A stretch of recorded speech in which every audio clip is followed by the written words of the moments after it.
Hey everybody, this is Larry Little, and you're listening to Crossing the Line, a podcast where we talk about leading with your head and leading with your heart, then leading with your heart and leading with your head. And it has been an awesome ride this is the 5th year. It's amazing. I just can't hardly believe it. But in last season, we did something a bit different. We sent out a survey. We wanted to hear you. We wanted to listen. What is it that you need from this podcast? Well, you responded. Incredible feedback. We listened. So therefore, are you ready for this? In season 5, we're going to shake things up. We're going to do things entirely different. We're going to focus on you. You said in your surveys to us, you said, hey guys, we need some help. We want to talk about relationships. We want to talk about people. We want to talk about the people in our life who are important. And we thought about that. Got with Robin, our producer over here, who you've heard me talk about, who's the most incredible person in the world that keeps this thing going. I said, what can we do? It was kind of obvious. And as we brainstormed, we decided, let's bring on somebody who can help you to talk about relationships, somebody that you've known for over 30 years, somebody that is your partner in the business world, who has worked with people on the counseling level for relationships, who works with people on the professional level in relationships. Robin, we could call her the relationship guru, maybe. And she is here today in the studio. Her name, Melissa Jackson, an incredible woman who has led for years, maybe not so many years, but has led a long time, at least certainly enough to have expertise and credibility. Melissa, I am so glad that you're going to be joining me for this season, and you're going to be a co-host on Crossing the Line. Welcome. Thank you, Larry. I'm really looking forward to this. I'll take any positive comments from you, so thank you for that. This is going to be an exciting time because relationships are so important, and we all need help with relationships. And so, we need to do this together so that we can really help those that have a desire to learn about relationships at the next level. So I'm really looking forward to it. And you are the guru. Yeah, so here we go. Listen, we've had a lot of fun together. 30 years is a long time. It's a long time. A lot of memories, a lot of history, right. A lot of learning about relationships. And so this is a good time to kind of capitalize on that and help us all in our relationships. Well, we're going to walk down a road with you guys. We're going to explore some things specifically. We're going to tell some stories. We're going to give you a few statistics, but hopefully we're going to give you some really good content around understanding yourself and understanding others. Yeah, let's talk about this first because, that desire is so important. And I think about you, and I think about you writing these concepts, you putting pen to paper and making it a reality and really growing opportunity for all of us to learn how to deal with different people. So I want to hear from you. Talk about, how long ago did you have that desire? When did it form? What did it look like? How did you gain the skill to be able to understand relationships? Well, now, Melissa, I'm just a young man. Very young. Now, huh? Very, very young. This is going to sound weird, but when I was like 12 years old, I had this dream because I saw relationships that were difficult. Mm-hmm. I saw, people just trying to do the best they could. I saw my family just doing the best we could do, our friends, but not really understanding at 12. And I had this dream at 12 years old. I was like, if I could write a book to help people, I didn't have it contextualized. I didn't have it. 12. But 12 years old. Yeah, I remember it vividly. I was thinking, if I could write a book that would help people, wouldn't that be cool? That they could just read and it would help them in their lives. That's about as far as I got. But then as I got older and became a young man, I never lost that dream. And I would read different books and think about what if I wrote a book to help people? And then as we kind of walked through that journey, it became a reality when it really started with this tool that I developed because I saw families hurting, I saw relationships hurting, I saw people not understand how to communicate, how to talk, and they were very different So then I began a process. How many years ago? Well, let me think about that. Yeah, that's a long time. Piece from the book, exactly. Let's see. The piece from the book was probably in was it late? Was it maybe early 90s? Maybe something like that, where I began to do research around it. And I knew I wanted to do something. I started playing with it, started kind of looking at that. And then I got serious with it. And through some of the work through the dissertation that I did for the doctorate, before that, I had the concepts. I'd been working on them for years, but then I really kind of got serious about it and did research. And I looked at from way back to Carl Jung's work all the way up through the different psychologists, and tried to put some of that work together to see what had been done in the area of temperaments, in the area of who are we and what makes us different. And I discovered that, there's a lot of, there's a lot of material out there. The problem was not that there wasn't a plethora of understanding. In other words, I didn't have to go back and reinvent the wheel. What the problem was is that when we want to dive into that, there's so much of it and it's so complicated, people couldn't use it. That's something about you that I've seen over the years. It's a pattern of wanting to make things very practical for people, wanting people to understand things at the next level so they can put it into practice immediately. They can apply it. They can use it to strengthen their relationships. And I've always seen that this does that. It makes it easier to understand and apply. And that's something you're very good at. Well, it's something I want to be good at. I think my whole deal is to be able to take, as a communicator, as someone who has a desire to help others, if I could take some things that are a bit complex, that could get kind of, twisted and spun up in our head or what, if I could take some of that and just bring it down so we could, I call it practical application. If we could practically apply it, I think that's where the rubber meets the road, right? I know I like to have it simple so I can use it and I can understand it. And so I thought, let's do this research. Let's find out, what it is that the psychologists have said throughout the years about temperaments, about personalities. Let's take that and then let's put it into a system that people could use. That's where the tool started. And that's why the tool, I always say, that we've written, it's called the Make a Difference Profile.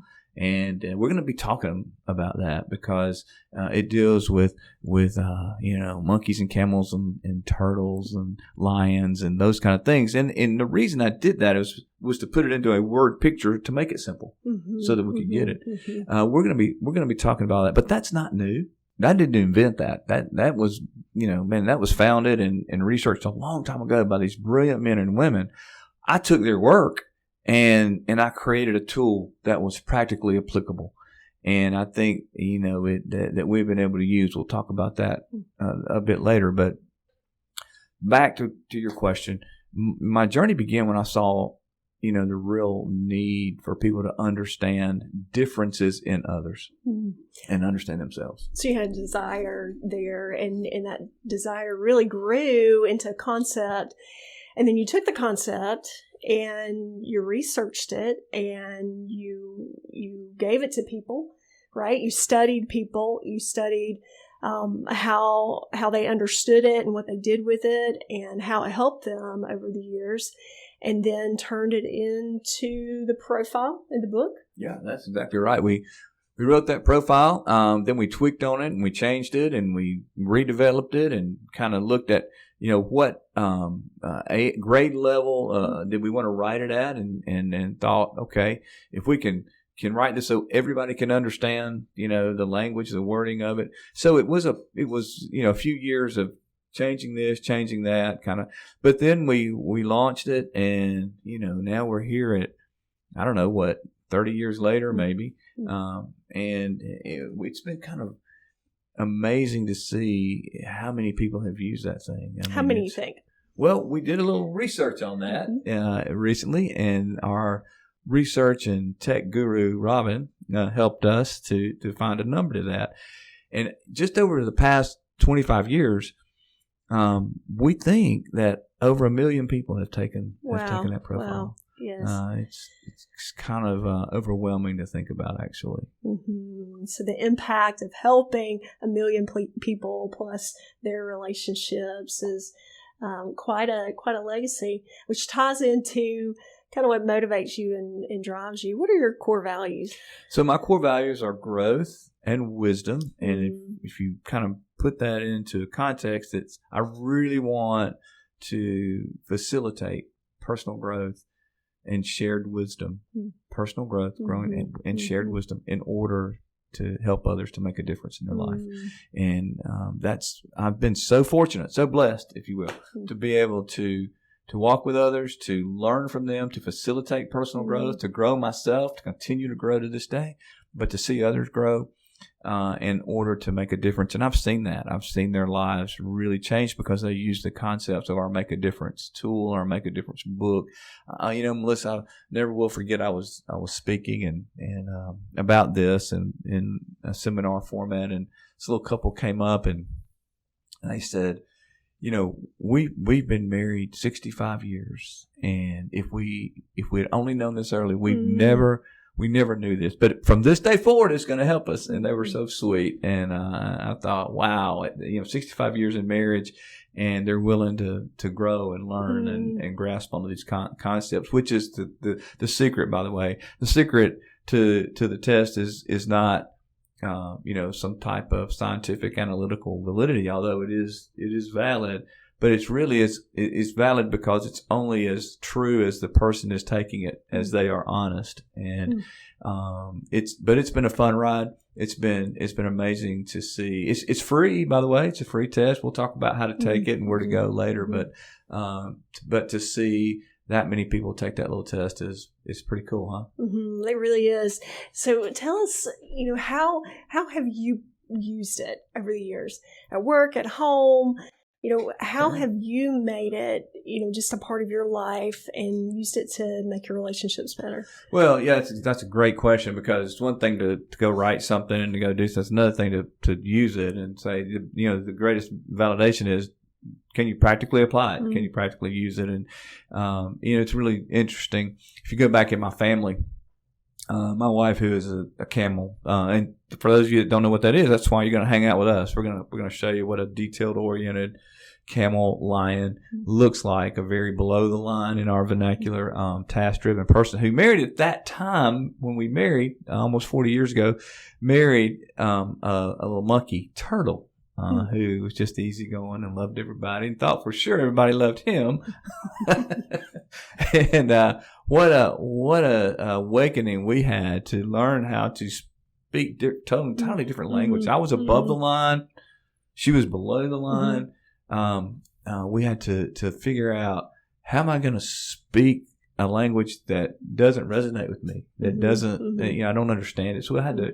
The word that comes to my mind is you have to be intentional. So we have to be intentional. I'm still 40 years. I'm still working on it. I'm still wanting to be intentional. I'm still trying to figure out how to best communicate to her. And that's a choice. It really was what it's about. Do you want to choose to learn, to grow? And if I were going to go speak Spanish, I would have to choose to go take the classes, to be intentional. Well, this is the same. It's a lifelong process of choosing to learn and grow. Then we had our children, and our daughter, old turtle monkey, came into being, and raising her as a child and raising her as a teenager, and then as an adult was a learning experience. But that handlebar. Those handlebars of, hey, this is what speaks to her, Lauren. This is how to speak her language. I can't tell you how valuable it was. How you build influence with her. Yeah. Exactly. But I had a son 2 years younger who's very different. Okay, so he had some camel things going on with him, and some lion things, and maybe a little turtle mixed in there too. And so I had to really figure out, wait a minute, the language I spoke with my daughter Lauren is very different than use the same method. You can't use it with Landon. He's a different person. And so those handlebars have helped me throughout the years to build a relationship, to build influence with them, and to effectively communicate with them.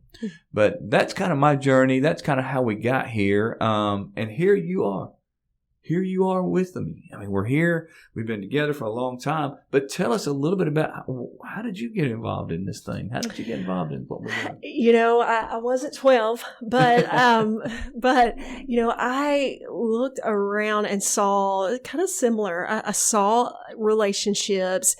I was a monkey growing up and valued relationships, and those were so important to me. I wanted to have friends. I wanted to please, and so I had this ability to see struggles in other people, see what was, you know, what went well in their relationships with adults, with kids, and so, you know, I had this desire to really to watch that and observe that. And in growing up, you know, I could pick out and see how people were different, and also see how a lot of times opposites would attract, and then over time they would repel.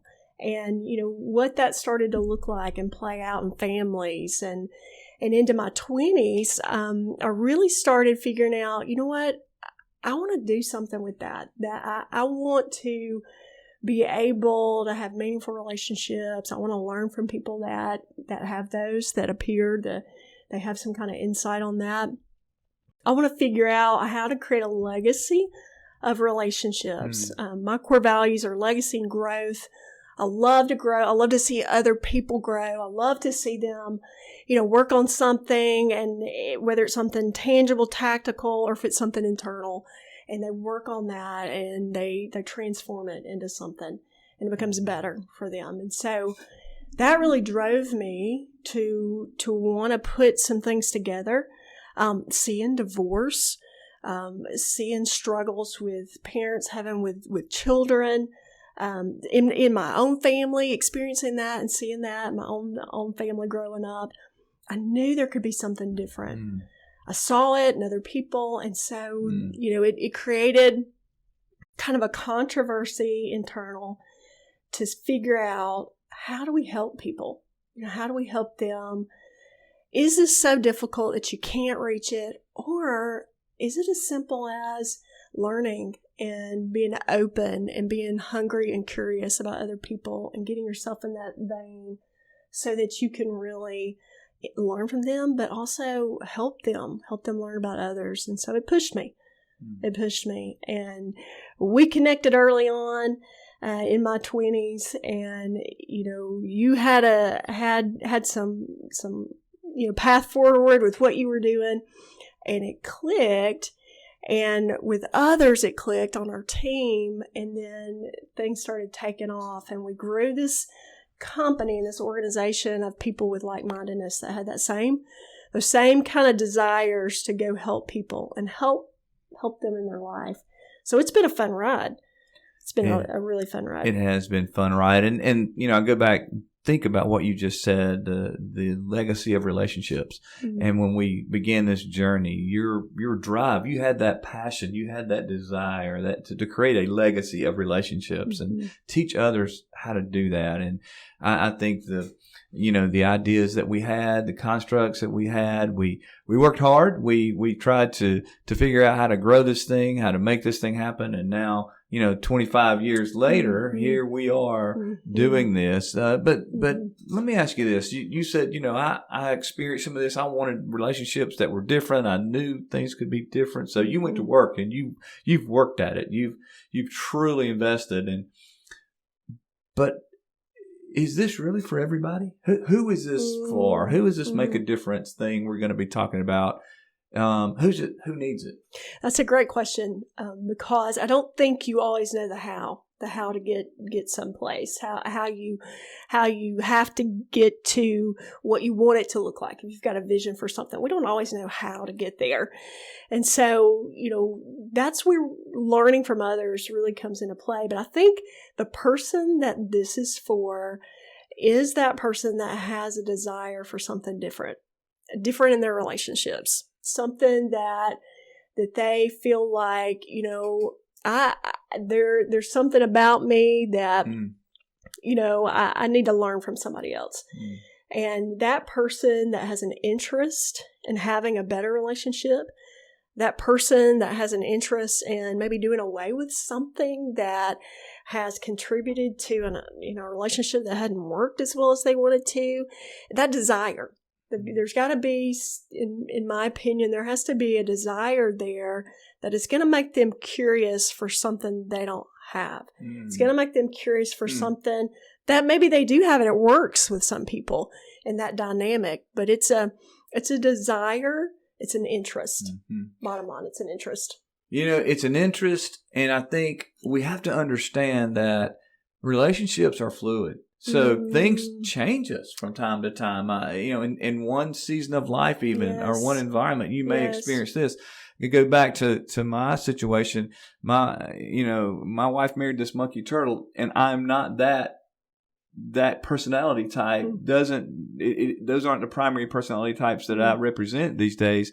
Things have changed a bit. I've become maybe a bit more of a lion, maybe still, but even in that, I still have some of that monkeyness, that light heart. So what do you do with that? It's important to become a lifelong learner of relationships. I love your phrase, Melissa, legacy of relationships. I mean, that means, continuing to invest, creating that legacy that goes on and on and on, because relationships that are healthy, they're fluid, they change, they grow. And if they don't grow, then they're stagnant, right? That's right. So I'm excited about this. We're going to help folks to think about their relationships professionally, personally. We're going to help them to even maybe understand themselves a little bit better, so that they can have a life that's fulfilling and it brings joy not only to them but to others, that they can live on purpose, find that purpose. The only question is, how much do you truly value those in your circle of influence? How much do you truly value their relationships? If you value them, then they're worth working on.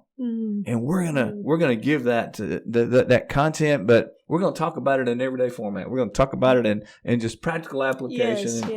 And we're excited about where that's headed. We're excited about this season 5. I'm gonna give you a chance to say one more thing to our folks. Welcome to this podcast. I'm so pumped that you are here with me. Man, it's just going to be so much better with you sitting here as this co-host. So I am excited. What do you want to say to our audience before we get off this? Our time is gone when we get off this podcast. First of all, thank you. And thank you for those that are going to listen. And we really just want to be able to bring everyday life issues to the forefront, life relationship struggles, and really just talk through those and figure out, how do you use these concepts to adjust some things in your life and make it easy, make it practical, make it where you can do it every day. And that will be a joy to be able to do that together.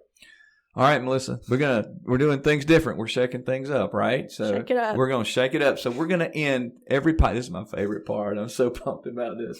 We're going to end every podcast with a dad joke. I love it. We're going back to Larry and Monkey Days. I'm going back here there. We go. Are you ready? That's a nice little book you have there. Where did that come from? I'm ready right here. My daughter actually gave me this dad joke because I love to tell. Sweet daughter. I know. I love to tell jokes. Okay, are you ready? I'm ready. All right. Did you hear about the narcissistic astronomer? No, I did not. She thought she was the center of the universe. I love it. That's for another day. Another episode. Hey, thank you for joining us on Crossing the Line. We are super excited that you have chosen to be with us. Hey, just reach up and click that follow button, and you be a part of our journey this season. We would certainly be honored to have you along as we talk about relationships, legacy building of relationships, as we talk about how to make a difference in the lives of those you love, live with, and lead. We'll see you next time.